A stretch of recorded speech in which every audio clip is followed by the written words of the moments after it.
I don't know whether we have online Mr. Matthew Krennick. Is he connected? Okay. Do we? Yes, I'm here. Can you hear me? Yes. Hi, Matthew. Thank you very much, for joining our Greek Economic Summit. It's a pleasure to have you here. We met in October when we visited your headquarters in Washington. So this conversation is about geopolitics, security, international trade. Do you want to come up with some introductory, let's say, remarks on this particular subject?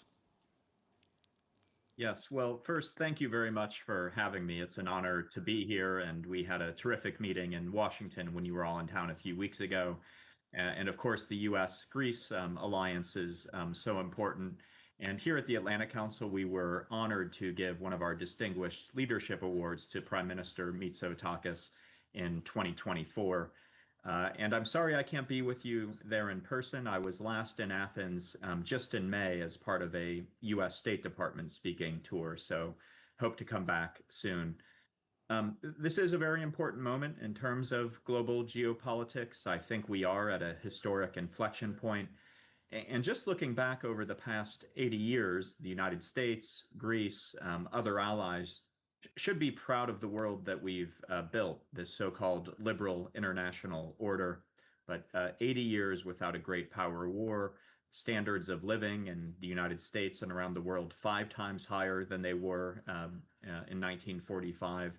And in 1945, there were only 12 democracies in the world. Today, there are nearly 100. And so the world is safer, richer, and freer than it's ever been because of this world that the United States and Greece and other allies have built together. But it's not 1945 anymore. It's not 1991. We are entering a challenging period, and I see 3 major challenges. The first is the axis of aggressors, Russia, China, Iran, North Korea, and I'd add Venezuela. Pose a threat in their own right, but they're increasingly working together. And in fact, the collaboration among them is deeper than the collaboration among Nazi Germany, Imperial Japan, and fascist Italy on the eve of World War II. We know how much damage those revisionist powers caused. And so I am really worried about the free world's ability to deter and, if necessary, defeat this axis of aggressors at the same time.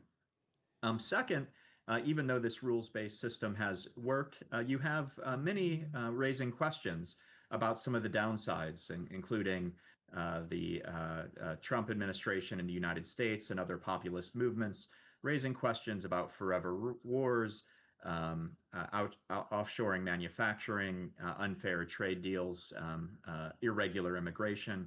And I think they're right to point to these concerns, but it doesn't seem like they have a coherent strategy yet to address it. And so how can we update the pillars of our strategy that have worked so well over the past 80 years to incorporate these concerns without throwing out the strategy altogether? And then third and finally, the new technology revolution. And we take it for granted because the West has had a technology edge really since the first industrial revolution. That's provided us enormous economic, political, military, and I think values-based advantages. We've been able to embed our democratic norms in the technology. But China now wants to seize this advantage for itself, has a strategy to dominate 21st century technology. And if the free world loses, in the coming years, we could be dependent on a hostile autocratic power for 21st century technology, which is not where we want to be.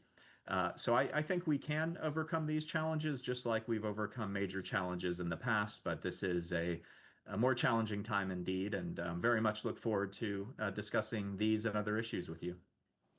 Thank you very much. I'm prepared. I have prepared a few questions for you.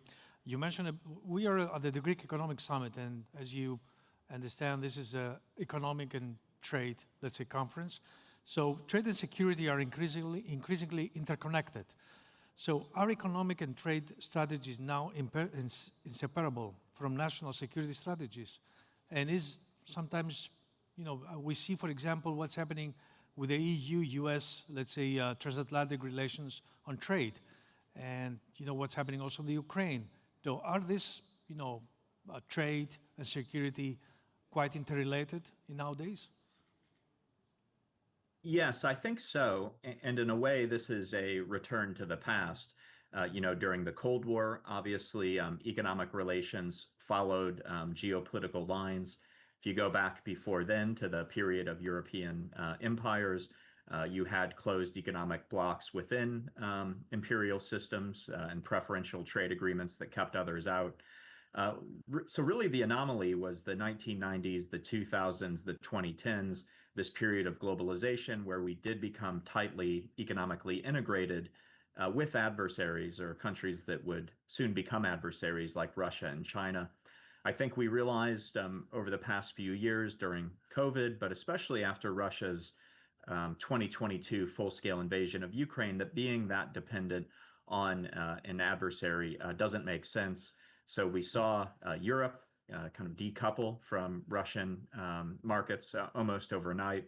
And now the free world is slowly and carefully de-risking from China. And I think we're going to move further in this direction. And so this doesn't mean a black and white decoupling. I don't think it means that Greece or the United States are going to cut off economic ties with China. But I do think it means we should be careful when it comes to national security issues, when it comes to sensitive technologies, that we are going to want secure supply chains for those things and not be dependent on a hostile power. Thank you. Actually, on that part, we have noticed, quite increasing interest, from the U.S. side regarding, some infrastructures here in Greece, some ports, for example. So I think this is a part of the plan, regarding maybe an alternative, supply chain route. So with rising tensions and competition among the U.S., China, Russia, what role can the EU-U.S. relation can play in dealing with these challenges effectively? Well, I think working together is essential, and there are obviously tensions in the U.S.-EU relationship. You mentioned some of the trade tensions, but we are much stronger when we work together. One measure of power that international relations scholars use is a percent of global GDP. The United States currently has about 26% of global GDP, Europe another 15 or 20%. So working together much stronger than China, Russia, Iran, North Korea put together. If we throw in other allies like Japan, I think we do have the ability to decisively shape global outcomes. And so, one area where I think we can and are working together is in the war on Ukraine. And Greece has done a lot of great work there, co-producing maritime drones with the Ukrainians, also providing liquefied natural gas imported from the United States to Ukraine to help them get through this winter.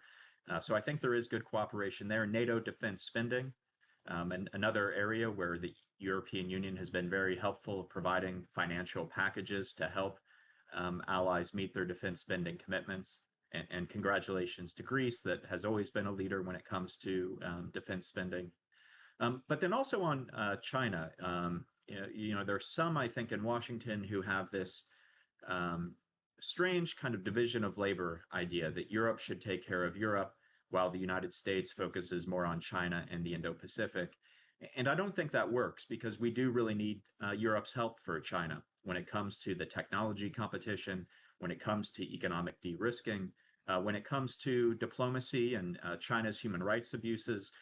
Europe has a critical role to play. So I do think that for all of these challenges, the United States and European Union working closely together puts us in a stronger position than if we're doing it separately. Are you optimistic about, the course of the transatlantic relations, given, the recent, let's say, talks, discussions, disputes? Do you think that we might end up with a kind of, let's say, framework agreement that will secure this collaboration? Well, I'm an optimist by nature, and I am an optimist when it comes to transatlantic relations.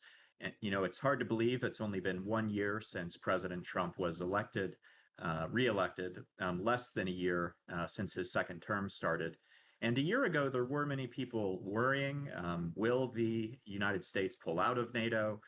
Will there be a kind of two-track NATO with the United States only supporting allies that are meeting their defense spending commitments?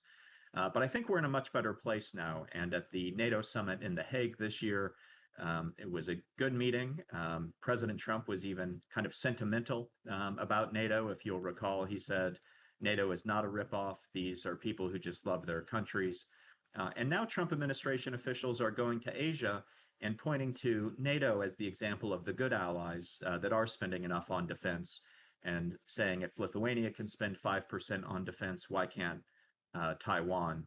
So there are always going to be issues we're going to need to work out. There are questions about American force posture, but I do think that NATO is safe, and the United States and the Trump administration have been very clear that they continue to support NATO and the transatlantic alliance. Uh, should we be watching any other hotspots besides the Venezuela conflict, the Ukraine conflict? Are there any other possible places in the world that we should pay attention to at this moment? Well, those are important ones, of course, the biggest war in Europe since World War II. And it does seem like something's about to happen with Venezuela. It seems that the strategy is hoping that this pressure and show of force will get Maduro to leave voluntarily. I actually think that might work. We'll have to see. And if not, then it is reported that the Trump administration is considering other options. But the hotspot I probably worry about most is China and Taiwan. And I don't think that there's a high likelihood of major war, but there is daily coercion going on every single day. And if there were a conflict between China and Taiwan, the United States, I think, likely would get involved. And so this would be a conflict between the number one economy on Earth and the number two economy on Earth. Would have major implications, of course, for European trade and business, would likely lead to a worldwide recession or depression. And so I know it's a conference on trade and economics, but as we pointed out at the beginning, geopolitics and economics are increasingly linked, and a major war between the United States and China would be a game changer. Uh, Given all this latest development in Ukraine, Venezuela, the Pacific, there is a discussion whether some new spheres of influence being emerged in our times. Is this something that you consider too? Yes. Well, it is true that the United States is focusing more on the Western Hemisphere, and it probably is the case that past U.S. administrations didn't pay enough attention. There are obviously direct implications for the average American from what happens here, from the flow of refugees to narcotics trafficking. And so the Trump administration is focused more here.